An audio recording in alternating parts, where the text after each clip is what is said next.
Americans got a closer look at their vice presidential candidates in their one and only debate last night. And unlike the last two debates of this election season, Tim Walz and J.D. Vance focused more on policy than personal attacks. But they still had their moments. Here's some of the highlights. In Springfield, Ohio, and in communities all across this country, you've got schools that are overwhelmed. You've got hospitals that are overwhelmed. You have got housing that is totally unaffordable because we brought in millions of illegal immigrants to compete with Americans for scarce homes. Donald Trump had 4 years. He had 4 years to do this. And he promised you, America, how easy it would be. I'll build you a big, beautiful wall, and Mexico will pay for it. Less than 2% of that wall got built, and Mexico didn't pay a dime. But here we are again, 9 years after he came down that escalator, dehumanizing people. The idea that we can magically wave a wand and take guns out of the hands of bad guys, it just doesn't fit with recent experience, so we've got to make our schools safer. Yeah, I sat in that office with those Sandy Hook parents. I've become friends with school shooters. I've seen it. Look, the NRA, I was an NRA guy for a long time. They used to teach gun safety. I'm of an age where my shotgun was in my car so I could pheasant hunt after football practice. That's not where we live today. You said you were in Hong Kong during the deadly Tiananmen Square protests in the spring of 1989. All I said on this was I got there that summer and misspoke on this. So I will just, that's what I've said. Let voters make these decisions. Let the individual states make their abortion policy. And I think that's what makes the most sense in a very big, a very diverse, and let's be honest, sometimes a very, very messy and divided country. There's a continuation of these guys to try and tell women or to get involved. I use this line on this, just mind your own business on this. Things worked best when Roe versus Wade was in place. He is still saying he didn't lose the election. I would just ask that. Did he lose the 2020 election? Tim, I'm focused on the future. Did Kamala Harris censor Americans from speaking their mind in the wake of the 2020 COVID situation? That is a damning non-answer. It's a damning non-answer for you to not talk about censorship. Let's start with reaction to J.D. Vance's performance. Jai Chabria is a Republican strategist and the managing director at MAD Global Strategy. He's also a former advisor to Vance when he ran for Senate. But Jay, you ran his debate prep. How are you feeling about the performance for J.D. Vance last night? Hey, David. Yeah, look, we had a great team that were helping him prepare, but look, at the end of the day, it's about him. I'm extremely proud of how he did. I think he was strategically hit all the notes he wanted to. I just saw a tweet that there was 67 million people that watched that debate. It's hugely consequential. And look, it doesn't move numbers right away necessarily, but what it does is he was able to prosecute a case against Kamala Harris's election. And what that'll do, it'll have a compounding effect when there's negative ads or, comparative ads that are leveled against Kamala Harris in this election. Swing voters are going to be more apt to listening to them, and I think that's going to have a real effect. And I think Trump's going to win this election. If you've only known J.D. Vance from what you see on social media and what you see in attack ads, it was a different guy that you saw last night, because here in Canada, what you hear most about him is sort of this narrative that he's spread falsely about what's happening in Springfield, and also the childish cat lady comments. You saw sort of a different guy last night. What do you make of that contrast?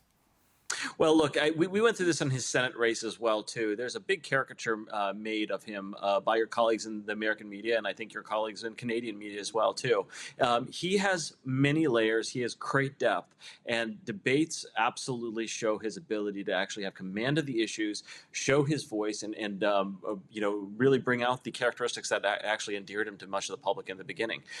Look, JD's a remarkable guy. He's extremely intelligent, knows how to articulate a message. He knows how to prosecute a case. He's got many different abilities on the political stage, and he showcased some of them last night. And I think that's going to really pay dividends for the Trump-Vance ticket in November. Yeah, J.D. Vance, Tim Walz didn't spend a lot of time attacking each other, except for a few moments where there's direct, hits laid against each other. A lot of focus up the ticket, right? As you said, prosecuting a case against Kamala Harris. I'm assuming that was the strategy going in, to damage the top of the ticket as much as you could. That was the idea? Sure. Look, here's the thing. Kamala Harris, the only way she wins is if she convinces Americans she's a change candidate.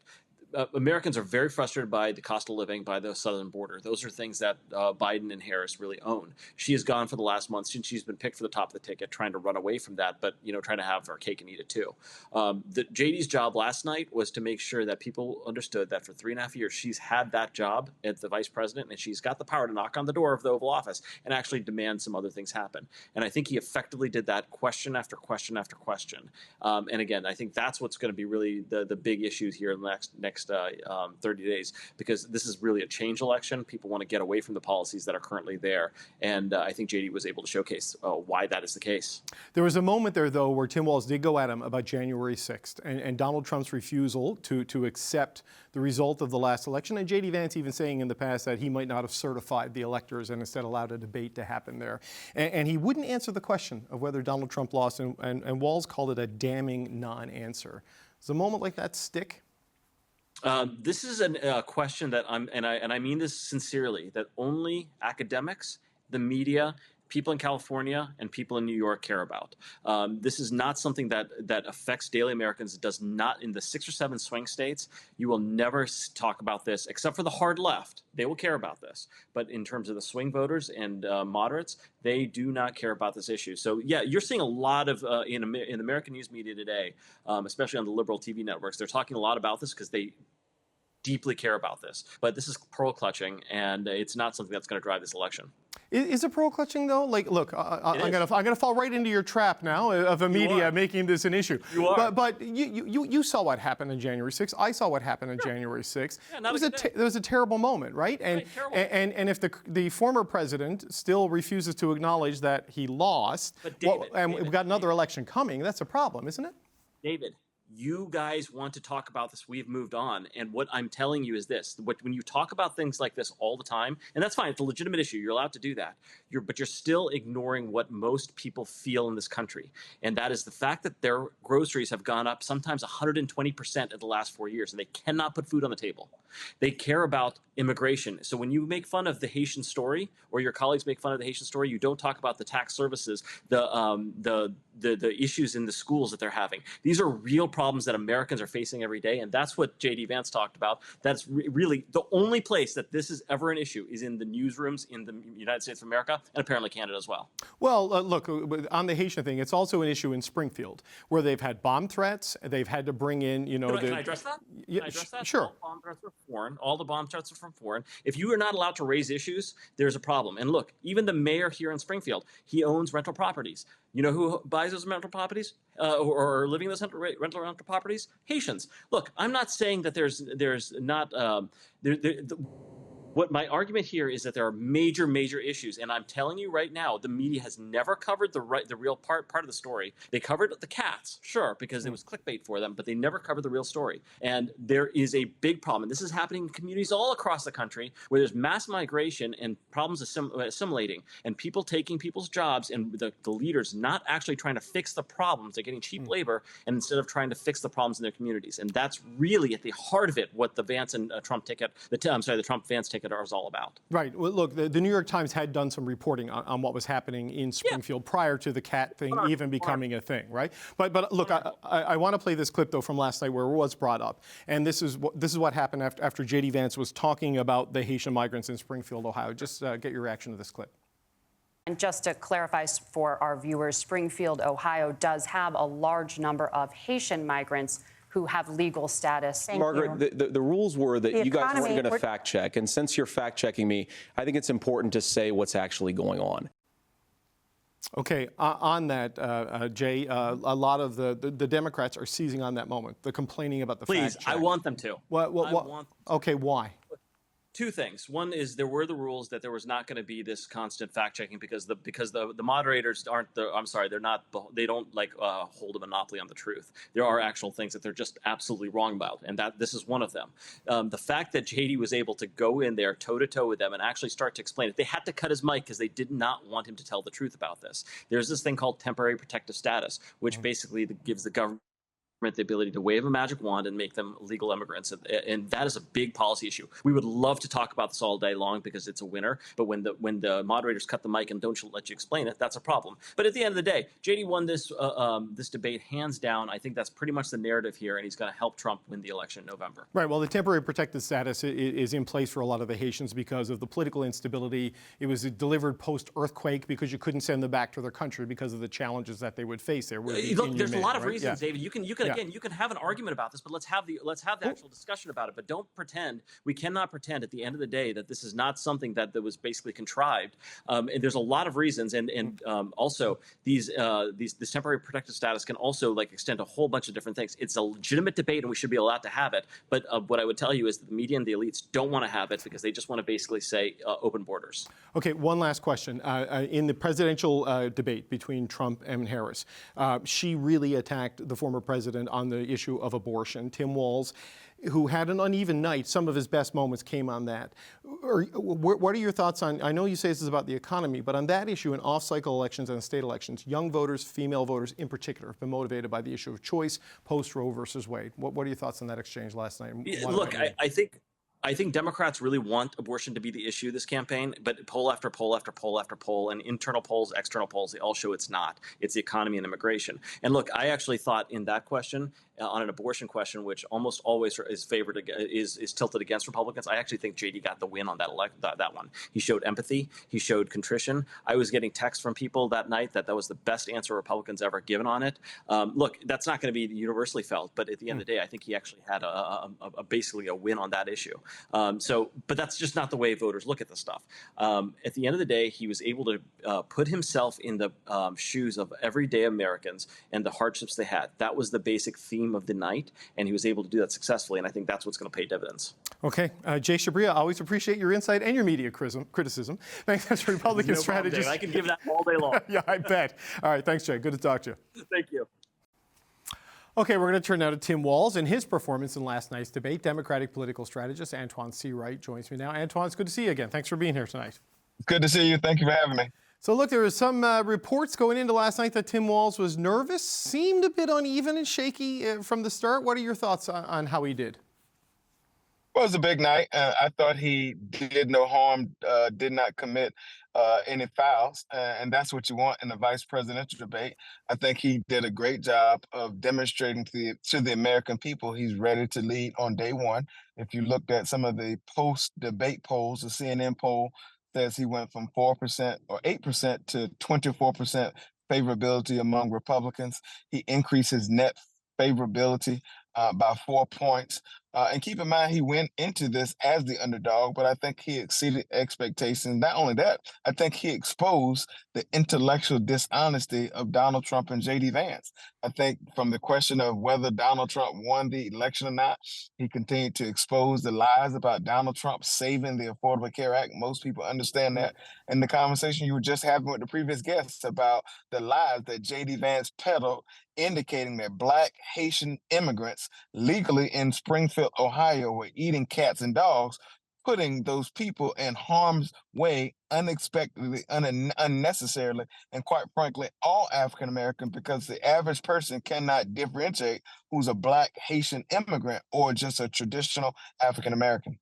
Yeah, there is a whole kettle of issues. And what was a very civil and polite debate, though, Antjuan, certainly compared to Harris-Trump. But I wonder, you say Tim Walz did no harm. Did that go both ways, though? I know you say you feel he exposed the intellectual dishonesty, but I saw in the moment he had room there to fact-check, call out, and attack, and he didn't. Was that a deliberate Midwest, Minnesota nice strategy or a missed opportunity?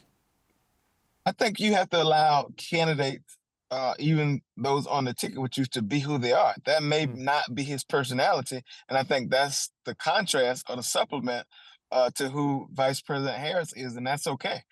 At the end of the day, we know he shows up with a heavily qualified resume and cachet. We know he's been an executive. He's been a former member of Congress, former military person. We also know he's demonstrated that he knows how to work across the aisle to get things done. And that came out in his personality and his policy discussion last night, whereas J.D. Vance leaned in on the election-denying, insurrection-supporting, anti-women extremism that come along with him and J.D. Vance, as well as the intellectual dishonesty.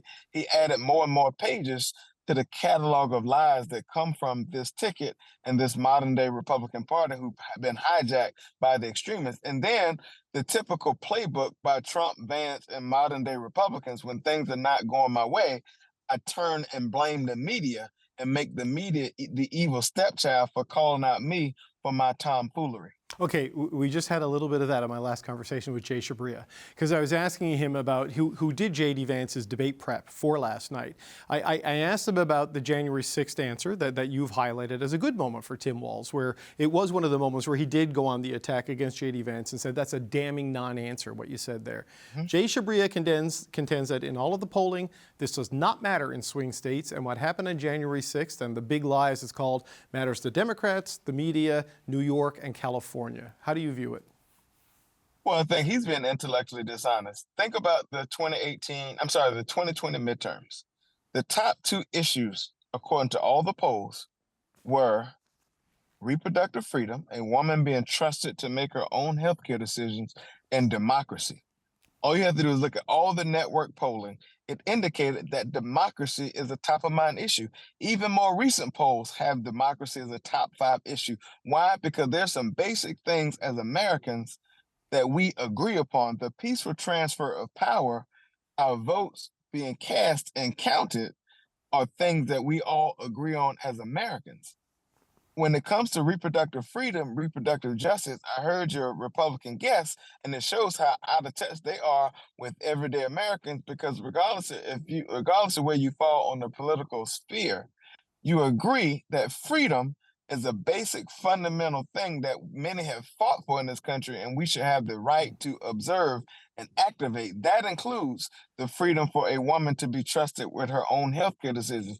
That has always been a driving force. That's why the gender gap in terms of registration and motivation continues to grow in this election cycle, because Republicans are naive to the fact about how important this is to women, and including IVF, in which Donald Trump and J.D. Vance have now tried to take a piece of a policy pie, if you will, saying they are for this issue, and J.D. Vance voted against the issue in the United States Senate.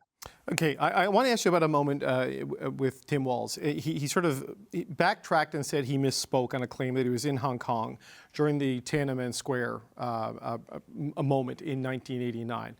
Now, I am not comparing that with they're eating cats and dogs, and I didn't lose the election in terms of the level of it. But this has become a bit of an issue with Tim Walz, that some of the things he said in the past don't quite line up. He didn't give a great answer on it last night, was the consensus. What do you think of how he handled that, and whether this could become an issue for the Democratic vice presidential candidate? I think for people who want to make it an issue, it's going to become an issue. For people who want to be angry about something, they're going to do that. But by and large, Tim Walz went to an event today in Pennsylvania and had a record sold out crowd, a bigger crowd than the principal top of the ticket Donald Trump would have on the Republican side. So I think when it comes to what people understand and care about in this election, most Americans, not just Democrats, most Americans understand what's at stake and who's fighting for their values and who's fighting against their issues. And quite frankly, I think that's why you continue to see the response. And when you compare his acknowledging the fact that he misspoke to Donald Trump's continuous and J.D. Vance continual playbook and chapter book of lies after lies, it's a pimple on a rhinoceros butt. Yeah, look, I'm just in magnitude, I'm not equating the two. I was just curious about your thoughts on that, because that's the attack and the vulnerability that they see there. But I wonder if I get your reaction, just as a final point, Antjuan, the moment where they cut J.D. Vance's mic, again, because he objected to being fact-checked on the Haitian legal status. What are your thoughts on that as a final point? I think it was the right thing to do, because the danger that J.D. Vance puts these Black Haitian immigrants in as a result of no fault of their own becomes a liability for everyone who participates.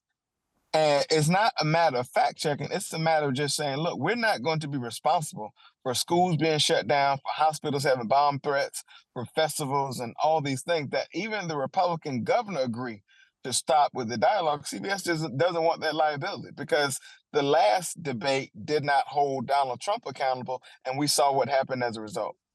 Antjuan Seawright, always good to speak with you. That's Democratic political strategist Antjuan Seawright. Thanks, man. Good to see you.